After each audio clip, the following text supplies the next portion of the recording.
데이터 분석과 함께하는 공모주 투자 당장 TV입니다.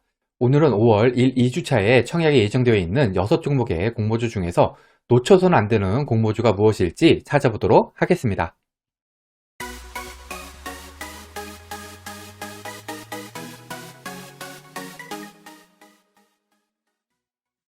구독, 좋아요, 알림 설정은 저에게 큰 힘이 됩니다. 먼저 5월 1, 2주차 청약 캘린더입니다. 이 청약 일정은 언제든 변경이 될 수 있는 점 유념하시고요.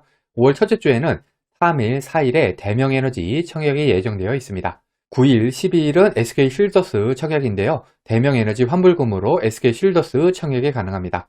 5월 11일, 12일에는 가온치트 청약, 12, 13일에는 테인페이퍼, 원스토어, 비플라이 소프트 청약입니다.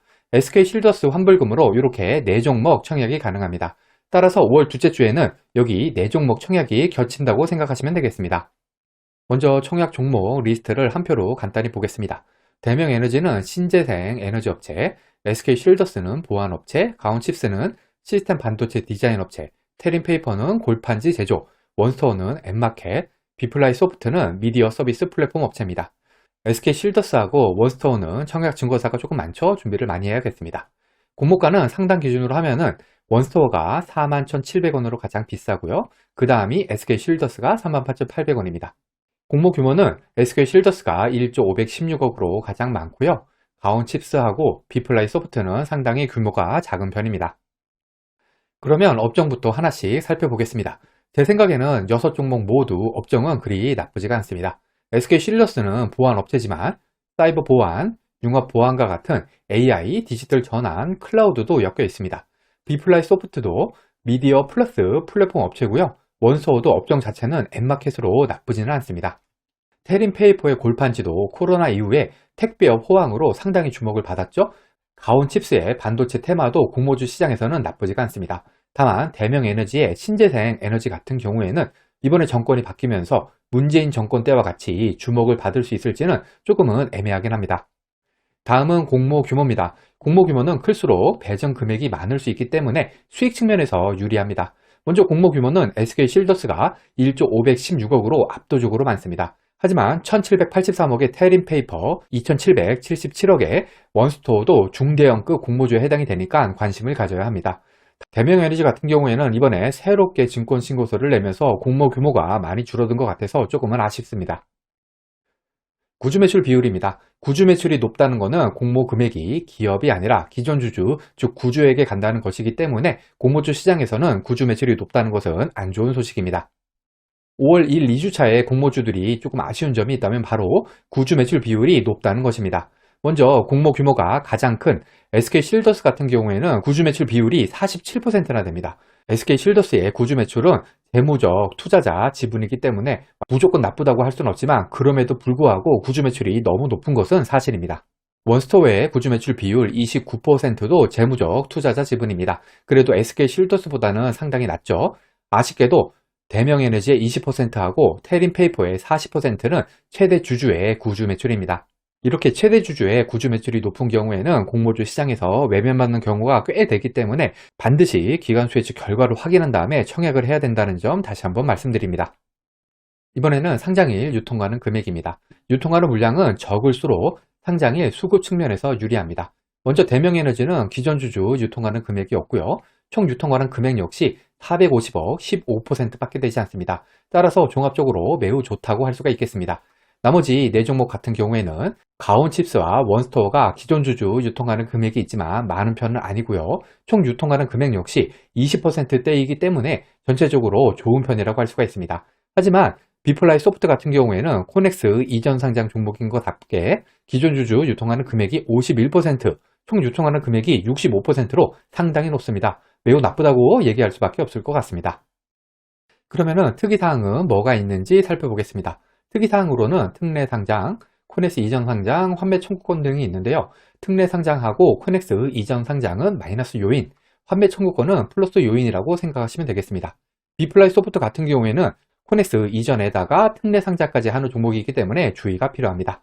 그리고 대명에너지는 몇 달 전에 공모 처리한 다음에 다시 재공모하는 종목이고요. 테린페이퍼는 상장 폐지가 된 다음에 다시 재상장하는 종목입니다. 이번에는 최소 청약, 즉 균등만 청약하기 위해서 필요한 금액을 살펴보겠습니다.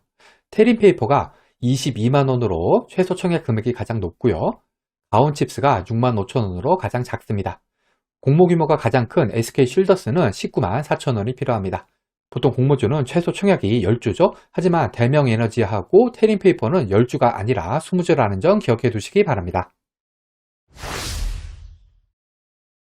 그러면 어떤 종목에 관심을 가져야 할지 생각해 보겠습니다. 5월 1, 2주차 청약 종목은 관심을 가져야 할 종목들로만 구성이 되어 있다고 생각이 됩니다. 일단 관심 1순위는 당연히 공모 규모가 1조가 넘는 SK쉴더스입니다. 구주 매출이 높은 점은 좀 아쉽지만 그럼에도 불구하고 무조건 증권사 계좌는 모두 개설해 둬야겠다고 생각을 합니다. 테린페이퍼하고 원스토어도 코스피 상장 종목으로 공모 규모가 중대형에 속합니다.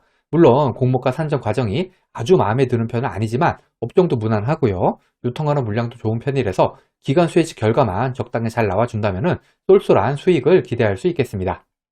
다만 테린페이퍼하고 원스토어는 모두 구주 매출 비율이 높기 때문에 반드시 기관 수혜직 결과 확인이 필수가 되겠습니다. 특히 테린페이퍼는 최대 주주의 구주 매출이 40%나 되는 데다가 이전에 상장 폐지가 되었던 종목인 점은 분명히 기분이 나쁘기는 합니다.